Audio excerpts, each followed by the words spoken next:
Hey everyone, welcome back to the show. And today you are going to discover how you can thrive in your business without feeling like you're managing a chaotic tornado.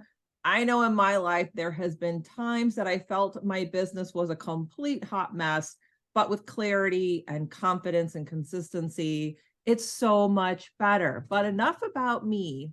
You are about to meet a global business strategist and speaker who helps small to medium-sized businesses run their biz smoothly without the chaos and stress while making positive changes. So without further ado, welcome to the show, Kerry-Ann.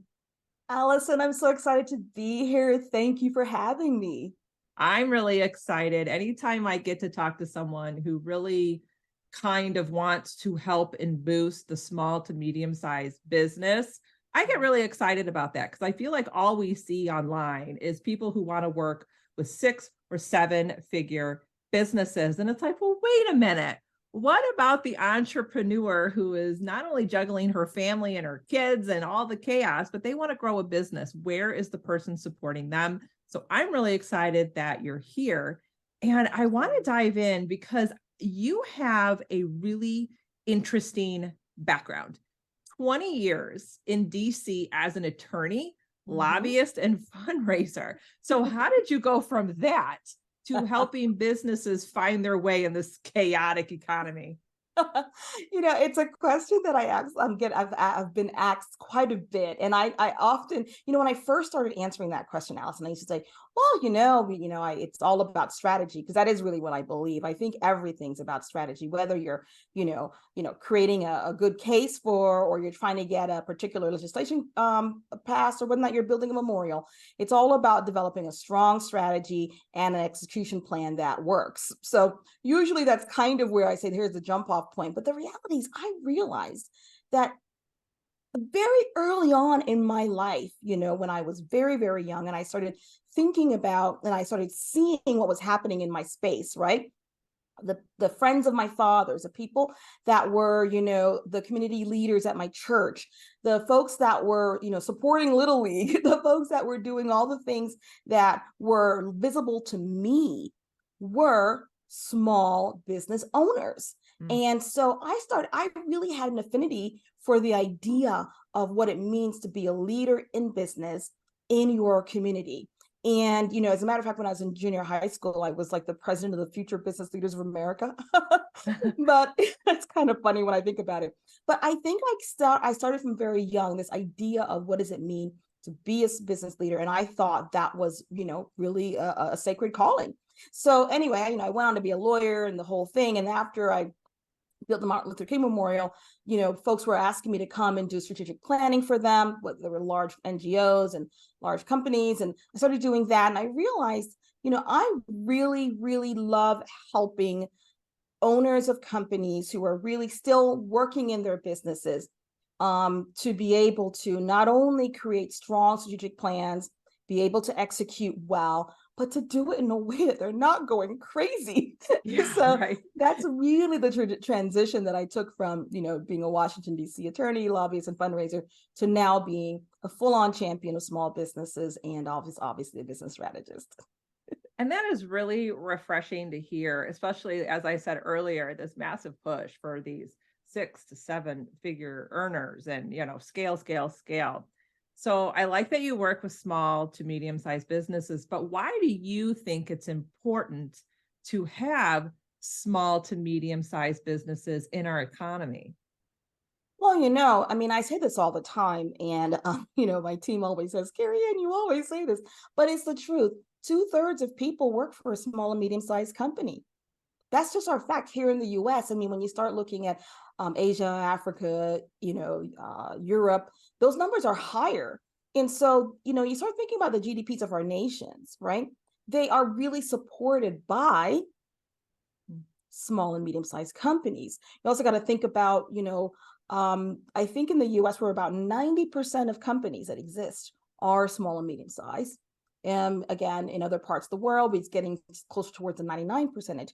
So this is not like oh, I've got a little small business, let's just sort of do this. No, you have a small business, and it is important to the economies of your community.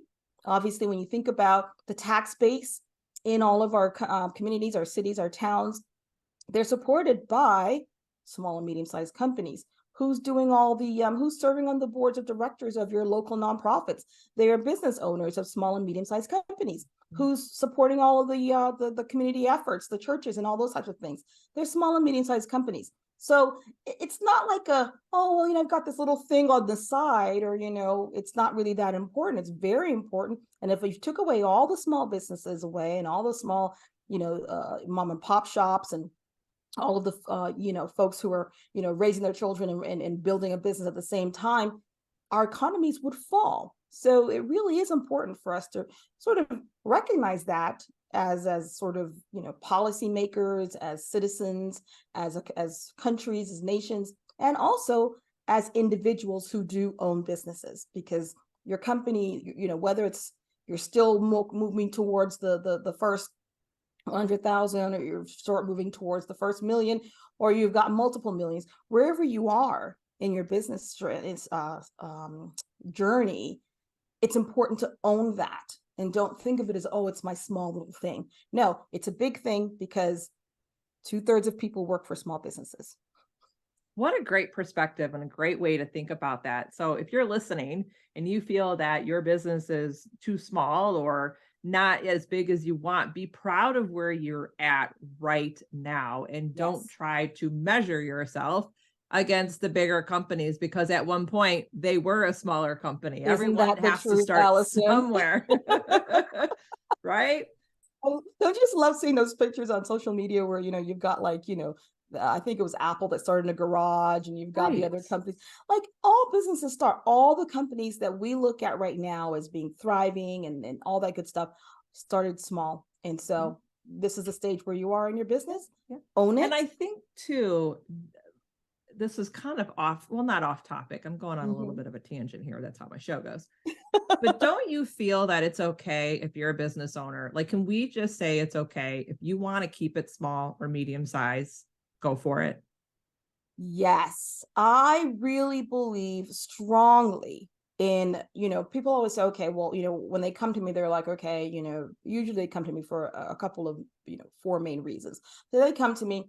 The first thing I really do is not first go towards the business vision. I go towards their life plan.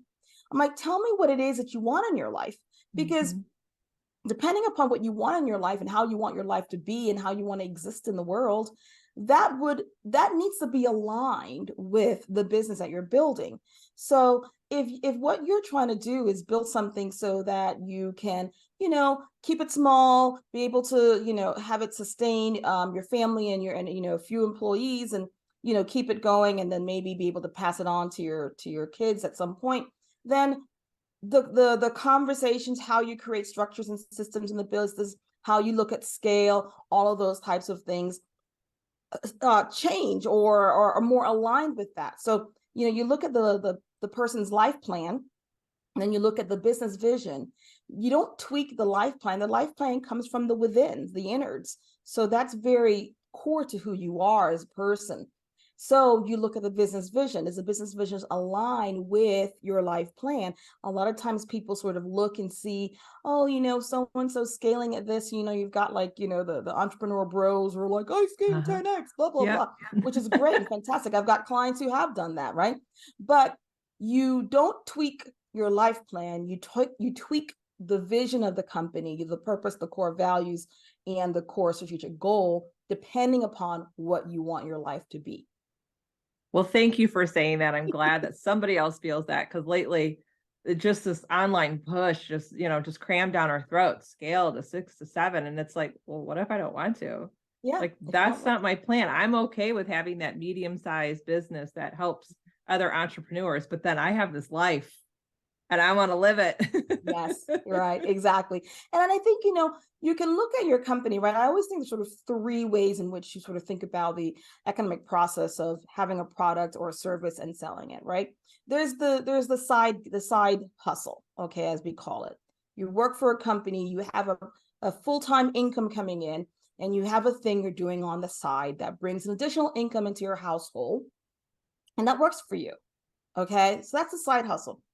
Then you've got the sort of lifestyle business where you're full-time in the business, but you're building the business in a way to support a lifestyle that you are trying to attain, whatever that is. I mean, for you, it might just simply be being able to support your family's you know expenses, still be able to have some money to save for college for your kids, and maybe you want to homeschool your kids. So, whatever that looks like for you. And then there's sort of the company, sort of a growth company, a company you want to build that you can be able to sell at some point later on down the road, or a company that you want to be able to have some ability to have a legacy around. And again, just because it's called growth company doesn't mean that it has to be, it has to, scale to, say, an Amazon size. It can scale to, sort of a $3 million, $4 million company, and that can be the peak at which you want to be. The point is, though, you sort of think about, do I have a side hustle, and that's working for me? Do I have a lifestyle company, which is sort of your traditional sort of mom and pop type companies, or do I have a company that is a growth company that I want to start and scale and be able to move forward? Those are three really important distinctions for you before you start wondering about, oh my God, what am I trying to do here? But either way, you still need to have a vision and a purpose, core values that you can understand why it is you're doing what you're doing and what the business really means. I love that. What a great distinction. The side gig, the lifestyle business, and the growth business. I love that. That's the first time I've heard that. And it was kind of like a light bulb moment. And I know exactly where I fit in there. Now I want to shift to mindset, which is like one of my favorite topics to talk about.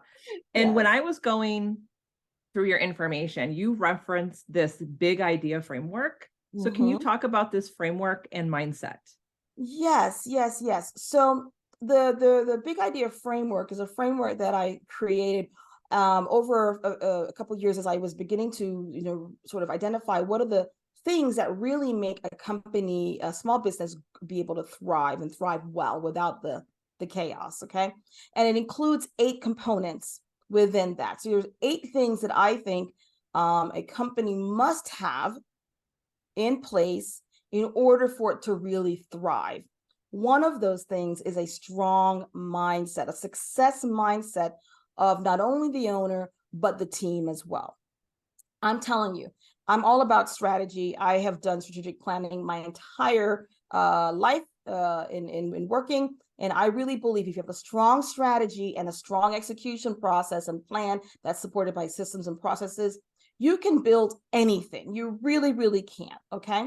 However, even though that is really the thing that I really, push and encourage folks to do, in the end, 80% of it still is mindset, because you can have this great strategy, great execution plan, have all the systems and processes there, have a great team, be a good leader, have optimization and innovation in there, and all the good things that I think are really important. And if you have a poor mindset within the owner and the team, it's just, you're not even starting. You're not even like away from the dock yet. The ship is still, docked. So I think it's really important. So everyone's like talks about mindset quite a bit. It's kind of a buzzword, now, and it's kind of like, oh, what's mindset, whatever. And I often say you can first, you can either decide, okay, there's a lot of different thought processes around how does mindset actually impact your business, right? There's one sort of concept or thought process around mindset is this idea of, if you can begin to see it and envision and really, visualize the company you want and the successes you want, you're more likely to be able to actually achieve them, because there's a certain, and visualization is one of those things that it's not, everyone thinks it's kind of new. It's not new.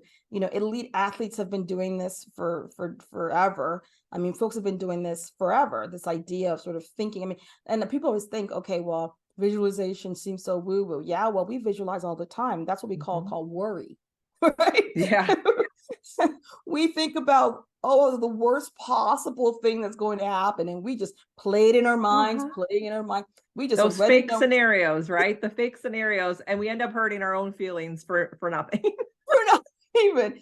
So how about in terms of worry? We develop the discipline of creating a visualization process in our businesses around who we are, meaning who are you in the business, right? I have a great photograph of someone like this, a picture of a woman. She's living this fantastic outfit, standing by a pool, and she's very just take charge, and she's having conversations, she's doing her thing. I found that photograph in one of Oprah's magazines like 10 years ago, and that still is on my vision board, because to me that's who I envision as a business leader, someone who is a woman who's dressed great and owns herself and owns her space. So a part of it is just knowing who are you and your business. I was just having a conversation with one of my clients who, I mean, this woman is completely just had a successful career in corporate America, was in sales actually.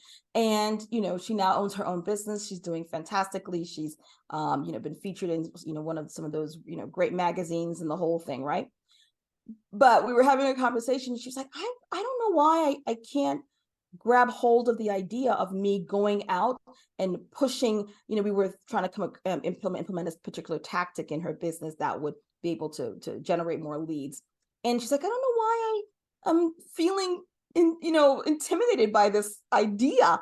And I'm like, well, a part of it is you're not seeing yourself as the type of woman who would do that. Right. So just even when you talk about mindset, it's really simple.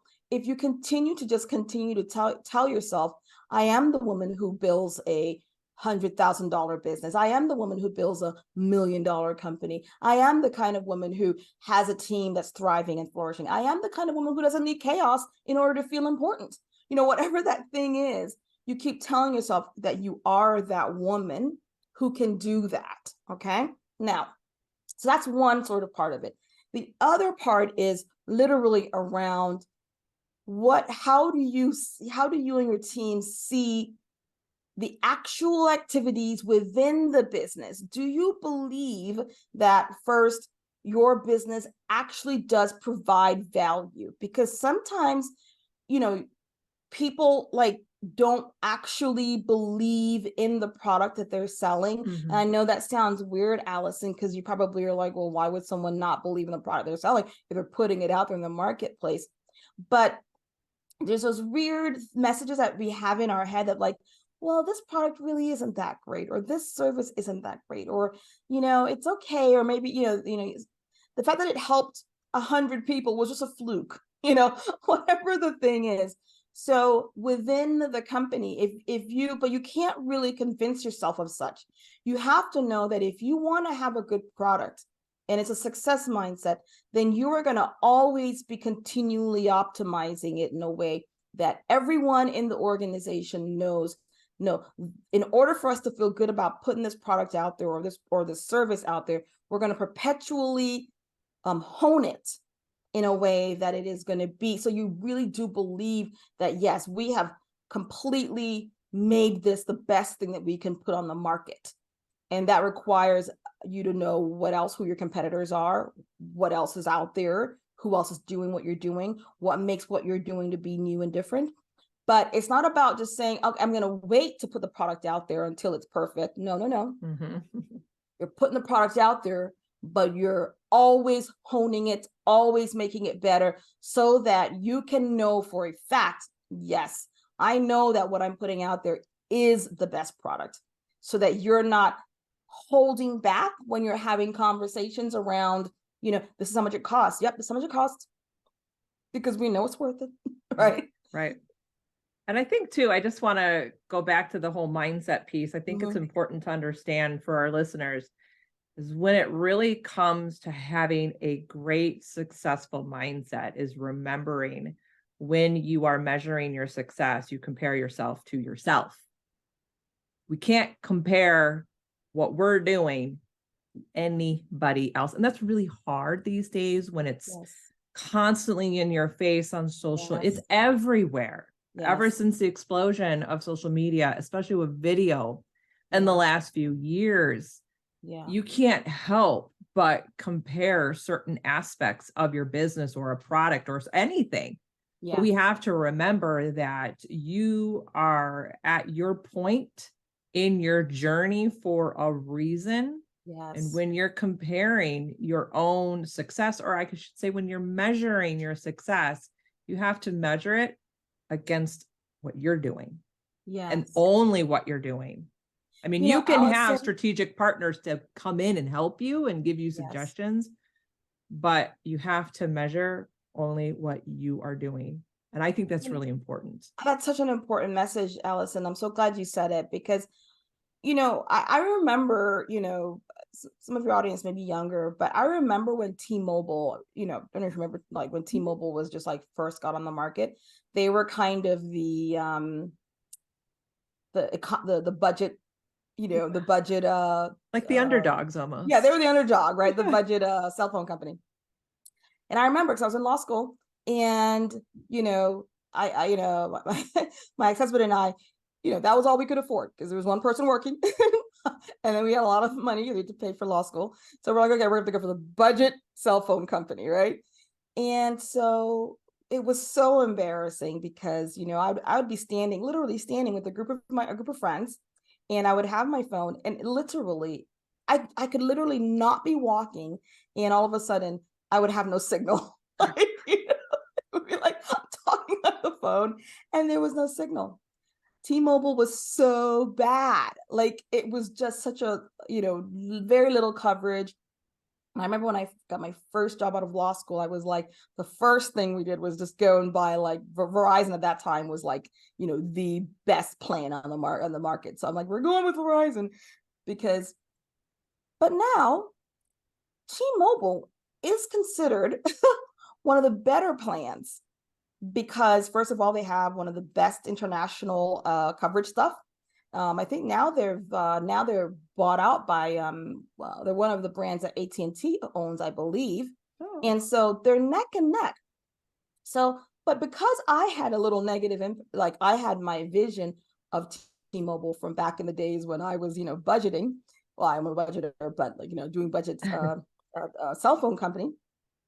I didn't realize what T-Mobile was doing all these years. They were optimizing, they were changing, they were acquiring smaller companies, they were increasing their coverage, they were doing 3G, 4G, 5G, and then, looking into how they could be able to expand to to the international market in terms of being able to allow for folks who have US phones to be able to, use their phones abroad. It's one of the better deals. And I didn't pay attention to that because, well, I was not using them. Okay. Yeah. So say someone showed up, only knew T-Mobile from the days when they first started. They'd be thinking, well, they're always going to be like that. They're always going to be that lower end company that doesn't really have a great deal of coverage and blah, blah, blah, blah, blah. But if you see them now today, you're like, oh, wow. But no one pays attention to all the things they had to do in the middle to get them from where they were before to where they are today. Did they say, oh no, we're not as good as Verizon, so we're just going to close down shop and call it a day, or woe is us, look at us? And they didn't say, well, we don't deserve to have any customers, because there were some customers, that were willing to pay for it because, whatever. So my point is, think of if you are at the stage where you're just like, you're seeing all the Verizons in the world doing some really amazing things, okay? But you're at the stage where you're building up your processes, you're building up your team, you're building up your sales process, your client and customer acquisition process, you're building up your methodology. Maybe you're a service-based company and you're still trying to figure out what your methodology really is. Maybe your product is good, but not great. And so you're still trying to figure out how to make it better. That's the whole process of business. Yeah. That's what we do as entrepreneurs, is we continue to optimize. So this whole idea of, oh, don't look at, so-and-so over there who's doing whatever. Yeah, you got to know what's happening in your industry. You got to be very aware. You got to know what's working, what's not working. But you could also be the company that says, you know what? The big dogs over there are doing this, but it's not serving this particular pocket of of customers, you know what, I'm going to swoop in over here and just kind of take this group here and service them. Or maybe there's a thing in your industry or that is missing, meaning like it's one of the most annoying parts of the industry. People think that's the only thing they can do, but it's never going to change. Maybe you're the one to change it. And so the point is, business is a long game, but don't compare just because you're at a stage of business that someone else isn't. Always sort of, be aware of what's happening in your industry, but also really stay in your lane, look and see that's one of the reasons you must have a core strategic goal for your business. What's your BHAG, right? What is the thing you're trying to get to, so that you're not sort of looking and saying, oh, so-and-so's doing this, oh, maybe I should do that. No, this is where you're going. You know what true north is. Make sure you and your team know it really well, and then keep it moving. And then at some point, when no one is looking, you jump from T-Mobile, the budget cell phone company, to, head of the game. Yeah. Yeah. And I think too, it goes to understanding the here and there. I don't know if you've ever heard of this concept where if you're constantly in your business, always wishing that you were there, you're not really here. Yes. And you need to clearly understand that you need to be here and now in your business and enjoy the process. Yes. That's how you're going to be happy as an entrepreneur, because there's a lot of research out there now showing that entrepreneurs are not happy. And I think the core reason to that is because they are constantly wishing that they were there. Yes. And they're always looking out there, but they're never here and now, and they're not being present in their business today. And I think that is a key piece to having a successful mindset. A very, very important piece. And, when you start thinking about the here and there, so when you think about, okay, so I want to be present in my business now. And so it doesn't mean that you cannot plan future wise. Okay. It just means that you are doing what needs to be happening right now in the moment that will get you to where your goal is for the next step. And sometimes one of the things that I recommend to people, particularly when companies come to me and they're like, hey, things are going, crazy here. And what we normally do is we do an assessment of the company, and then we kind of see where the red flags are, and then where the yellow ones are and the green ones. So we sort of say, okay, fire, fire, fire. Here's where the areas we really need to focus on right now because they're urgent. Yep. Okay. So you're running a business. You can't be there and here at the same time, using the freelance that you brought in, Allison. So, but you do need to fix something for the future. So I often sort of think about, okay, there's sort of, company 1.0, that's the one you're currently in. And then there's company 2.0, the one that you're trying to build to fix the problems that are currently existing in company 1.0. So you can, you're thinking about the time that you're spending in your business, right? Are you working as an employee in the business when you're doing your technical stuff, you're servicing clients? We all know that language, right? Mm-hmm. So you're working in the business. Then most of the time it should be working on the business. But if you're trying to practice presence within the business, but also being able to be a good leader where you're leading the organization and looking into the future, you sort of have company to 1.0, you're working on it, and to company 2.0, you're working on that. And 2.0 has to have a very clear, again, core strategic plan, which gets you out 10, 15 years out, and being able to sort of think about what are the important objectives, the important things. So say, for instance, it's okay, I need to build a better way to be able to manufacture my products and get them to my customers in a timely fashion. Maybe you have like I was talking to a client the other day, and they had a number of different products for pets, and the particular products were, being manufactured from different sources, right? So if they wanted to be able to go, so like say a Target was beginning to approach them, they wouldn't be able to guarantee delivery at the same time because so many different, they had a factory in China that was doing one of the products. There was another sort of wholesaler in another 3 states over, and then one of the other products was being done by a local person. So it was like, it was confusing, and it was not able to predict when the products could arrive at the same time if they wanted to do some larger sourcing, say for like a Target. So right now, the company is what it is. It's working. You have all these different sources that so you got to work on that and work through that. But then you have company 2.0, where you're saying, okay, here's the goal, and here are the things I need to be doing in order to pivot, change, shift, in order to make 2.0 a better version of the company. So you're working on 1.0, and then you're looking at your time, how you're managing your time. You're working in 1.0, because at some point, most business owners are still servicing clients and doing things in the company. And then you're working on 2.0. Therefore, you're not confused as to where am I. You just know that this hour that I'm working is working on 2.0, and I'm going to move this forward. And right now I'm working on 1.0, and then right now I'm working in 1.0. That way you're very clear, and you're not kind of like looking out in the distance on this, imaginary place where you want to land, but you haven't actually gotten there. Right. No, I love that. That's such a great explanation of that. Now, before I jump into my final question, which I know everyone will want to hear the answer, tell us about this free ebook that you have that is going to help us scale and go and grow without the drama. And where can we find it? Yes, absolutely. So I have an ebook. You can find it at www.nobusinesschaos.com. Nobusinesschaos.com, because chaos is the enemy of business.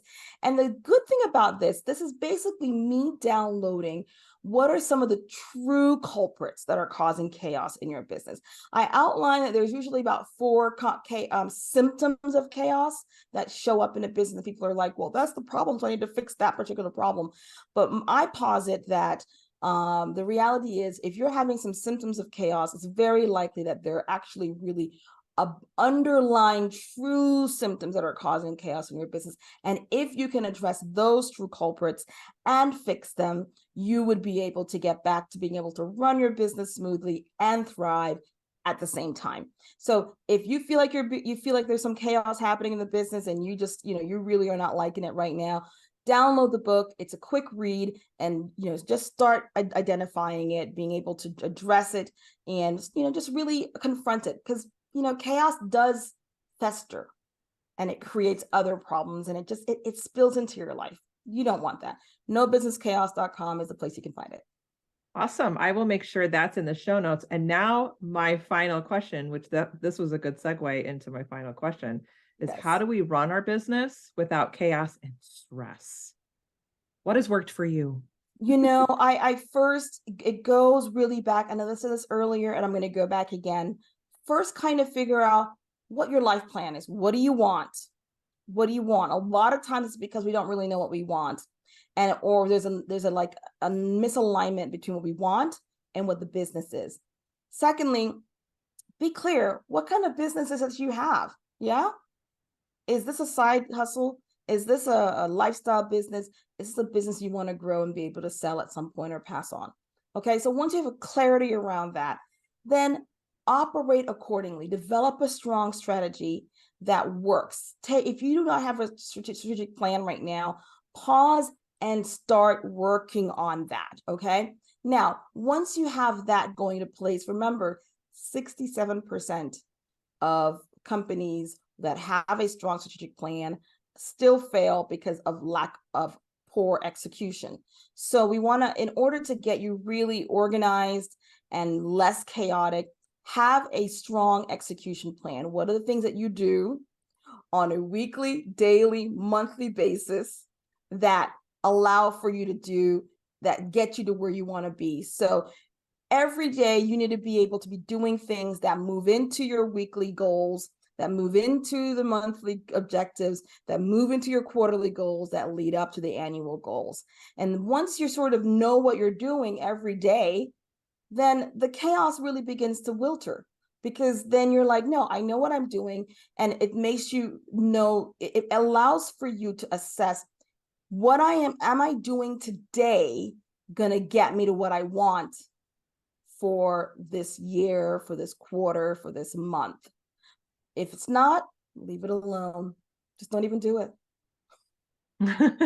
Don't even do it. Well, Kerry-Ann, this was such an amazing conversation, and I feel that we could have just kept going and I falling think so down too, more Alice. rabbit holes, I right? absolutely love you and I love the show. So I think we could just chit chat all day. I know. And who knows? I'm sure there's going to be more questions. Maybe we'll have you back to go more into Yeah. strategic planning and how to maybe map it out for a small or medium-sized business. So Yes. thank you so much again for being on the show. This was a lot of fun. You're very welcome and what a joy.